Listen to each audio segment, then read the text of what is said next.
कहानी का नाम अपमान का बदला। पता नहीं क्यों उठा लाई है इस नाच पीटे को।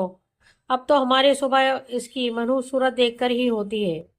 मधु की सुबह अपनी सास के इन्हीं शब्दों से होती थी। जिस दिन से मधु अनिकेत को अपने घर लेकर आई थी उसी दिन से उसकी सास की आंखों में वो लड़का खटकता था। मधु घर संभालने के साथ साथ अपना छोटा सा कैटरिंग का काम भी संभालती थी।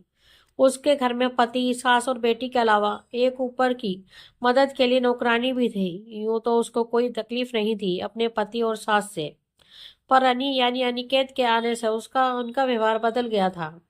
वे दोनों अनिकेत को तिरस्कार की नजर से देखते थे और बात बात पर जलील भी करते थे। मधु से भी अब नाराज हो रहते थे। मौका देखकर उसको कुछ ना कुछ सुनाई देते थे। उनकी 6 साल की बेटी रिया अनिकेत को देखकर बहुत खुश हुई थी और उस 10 साल के बच्चे को पहली बार में ही अनिकेत भैया मान लिया था।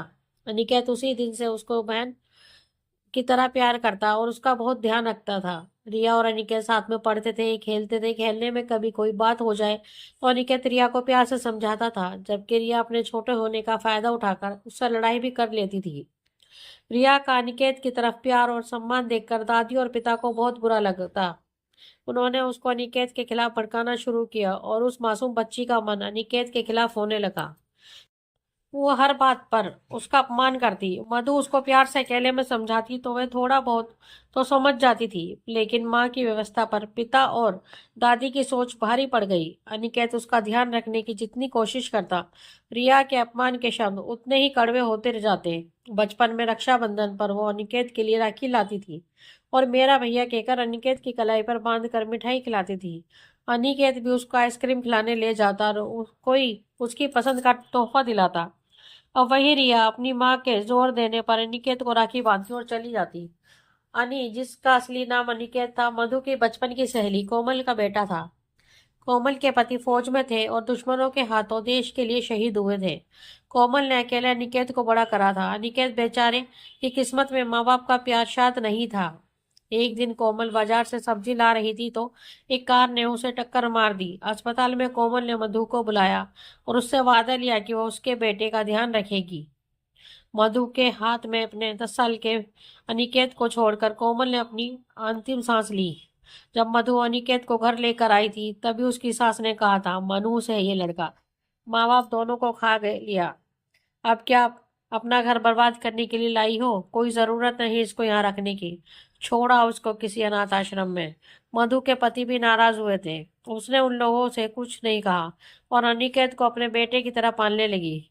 इन्हीं सब कड़वी बातों के साथ समय तेजी से आगे बढ़ा और अब अनिकेत 23 साल का एयरफोर्स पायलट बन गया था।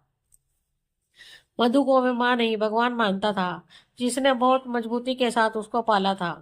19 साल की रिया भी एक खूबसूरत लड़की थी। अब दादी और पिता की जरूरत से ज्यादा लाड प्यार ने उसको जिद्दी और रूखे स्वभाव का बना दिया था। मधु के प्यार, मेहनत और समझदारी की वजह से वे माँ की इज्जत तो करती थी, लेकिन अनिकेत को लेकर उसका वही रवैया था। एक दिन रिया ने घर में बताया कि उसको किसी सहेली के घर जाना है और वे रात को वहीं रुकेगी। दादी और पिता को तो कोई मतलब था नहीं। मधु का मन पूरी तरह से मान नहीं रहा था, पर रिया ने उसकी बात नहीं मानी और वे अपनी बात मनवा कर जबरदस्ती चली गई। अनिकेत घर में था और सब सुन रहा था। वह रिया के सब दोस्तों को जानता था और उन्हें बिल्कुल पसंद नहीं करता था। वह सब बिगड़े हुए बच्चे थे। शाम को रिया जब घर से निकली तो अनिकेत ने उसका पीछा किया। उसने रिया को एक घर में जाते हुए देखा। वह खिड़की से झांकता है तो देखता है कि गिनती के कुछ लड़के और लड़कियां ही हैं और कोई नहीं है। उसको कुछ ठीक नहीं लग रहा था। वो वहां छुप कर बैठ गया।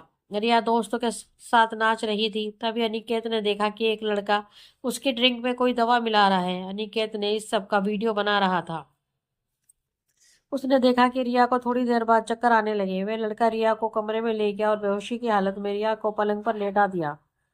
जैसे ही उसने रिया के कपड़ों को छुआ, अनिकेत ने उससे उसके ऊपर हमला करा और बहुत मारा।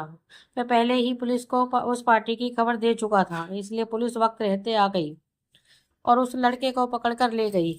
अनिकेत ने किसी तरह से मिन्नत करके पुलिस को रिया को ले जाने से रोका।